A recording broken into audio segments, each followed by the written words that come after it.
Susan? My name is Sue Milam. I am representing the National Association of Social Workers, Texas chapter. Thank you for the opportunity to speak. I have to say at the onset there are copies being distributed to you of my testimony, but I'd really like to focus on two main points here related to issue one, which has to do with retention of the caseworkers.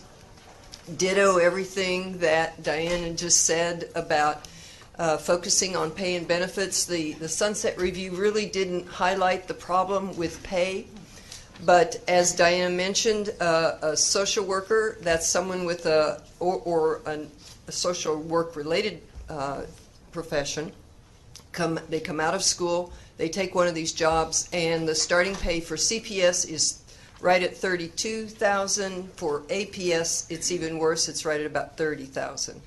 You compare that to someone with a 4-year degree in nursing, even for the state, that's another $36,000 they might earn, or a teacher in the low 40s.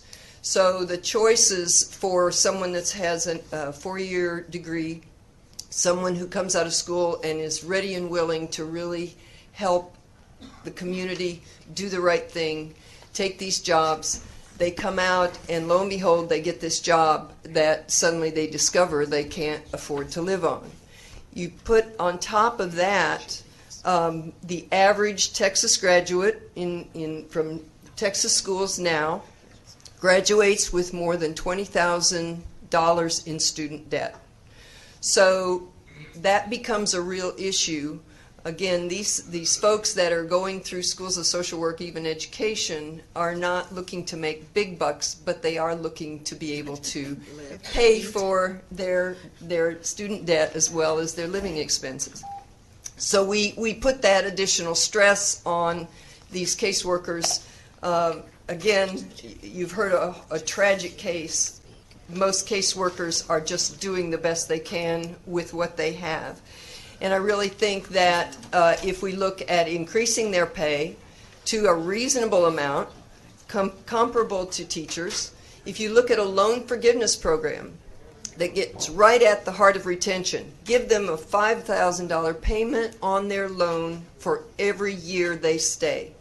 And by the time they stay for a year, 2, 3, now you've got a workforce that knows what they're doing, and you're going to see the outcomes that you want. So I want you to think about where the best investment is going to be. It is not in paying what we pay and seeing this constant roiling and turning over of caseworkers who don't stay long enough to do the good job that you expect of them.